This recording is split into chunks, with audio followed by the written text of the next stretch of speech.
this ink workshop, I'm going to talk you through some of the equipment that you'll have in your box. So we're going to use coloured inks today, and I'm going to stick to showing you one with just the 3 colours. So I've got a red here, these are Winsor & Newton inks. There's a red, an orange and a yellow. And you also have a tray to put things on, just helps to keep everything kind of clean and your work surface, and somewhere to put your brushes. And you've got 2 brushes. You've got a thicker one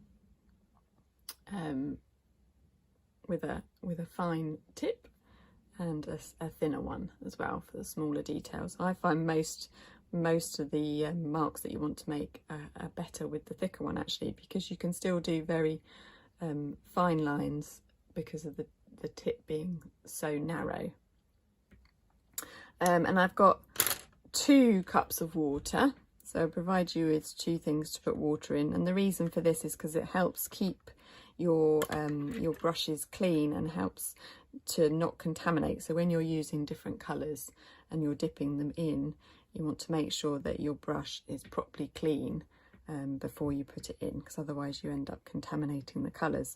So you use one to wash first to get most of the inks off, and then you can do the next wash just to make sure that it's completely clean.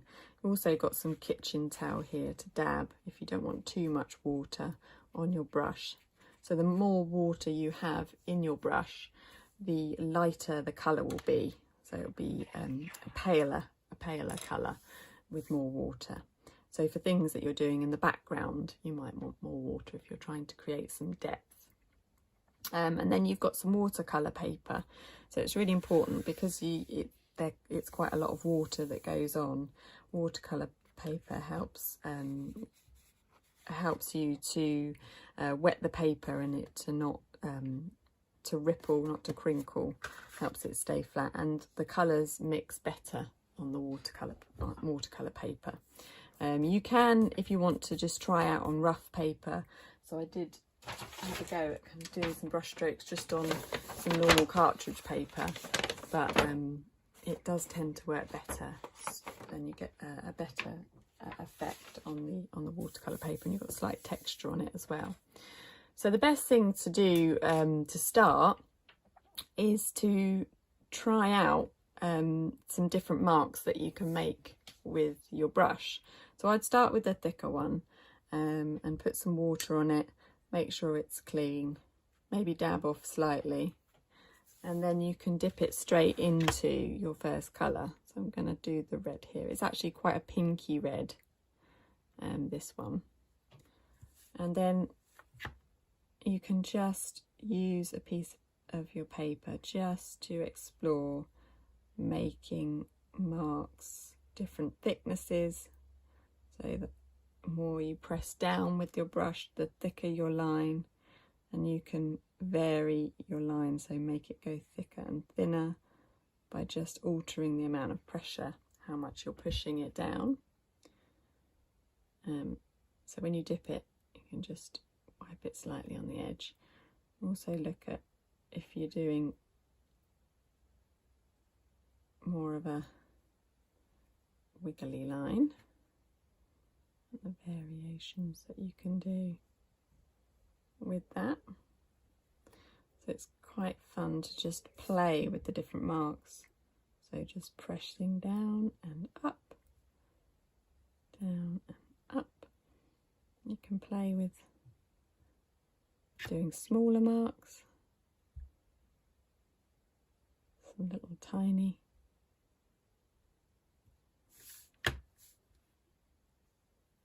and then some of the thicker marks when you're doing it on the side.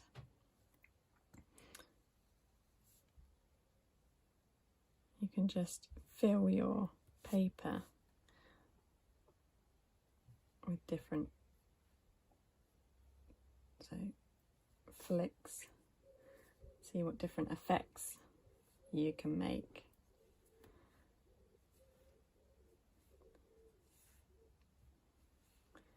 And then the more you play around, the more familiar you'll get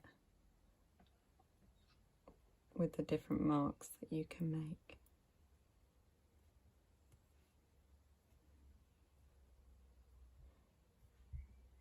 You can get some really nice gestural marks. These look almost like feathers or foliage like grass.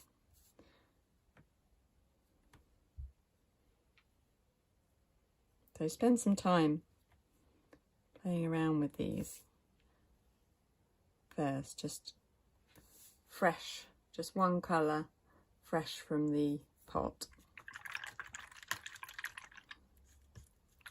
And then wash one, and then wash again.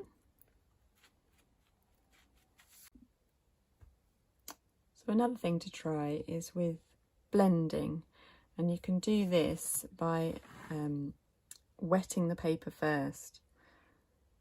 So you create an area that's wet, and then when you get your ink and you place it on, you'll find that it bleeds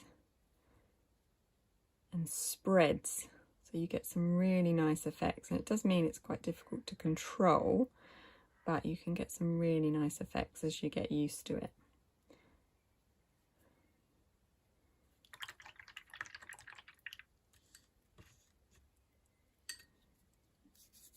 And then, depending on how much water you use, you wet it first,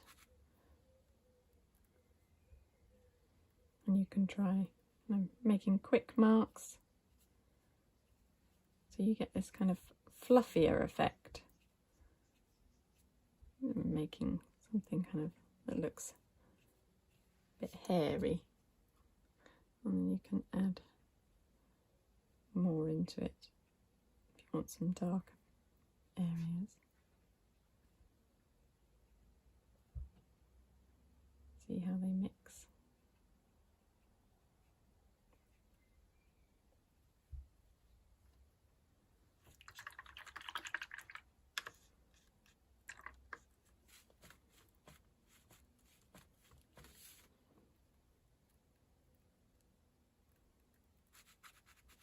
And you can also put it on dry paper,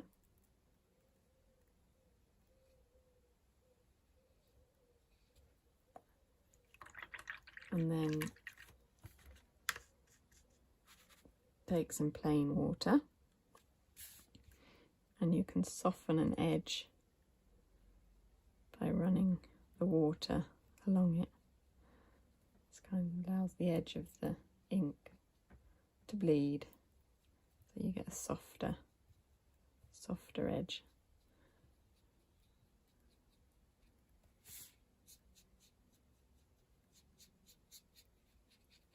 Like this one. So that way you can get, kind of quite defined edge here, and then it fades out this side. It's quite a nice effect to use. If you want to make that more defined, you can then add more ink against this edge, make it darker.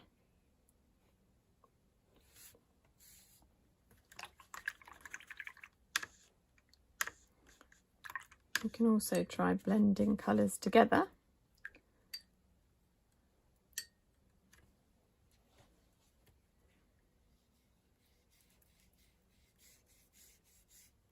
You might wet an area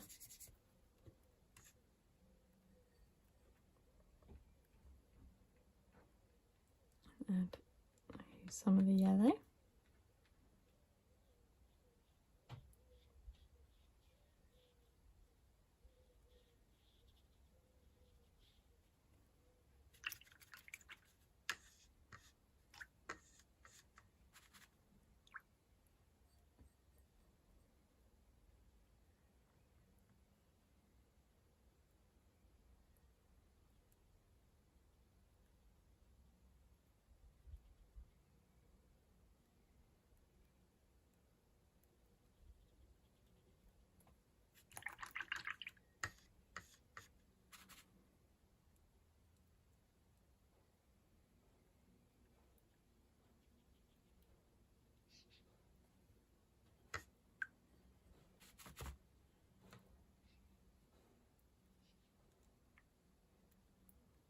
other colours to mix. So you get a blend of colours.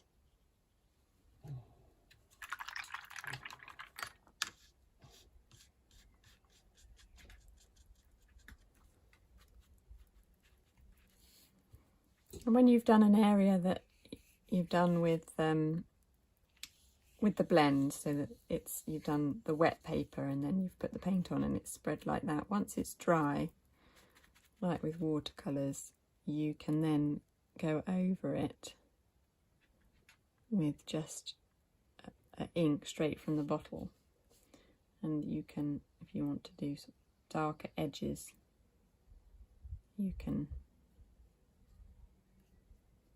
then define parts of it once it's dry.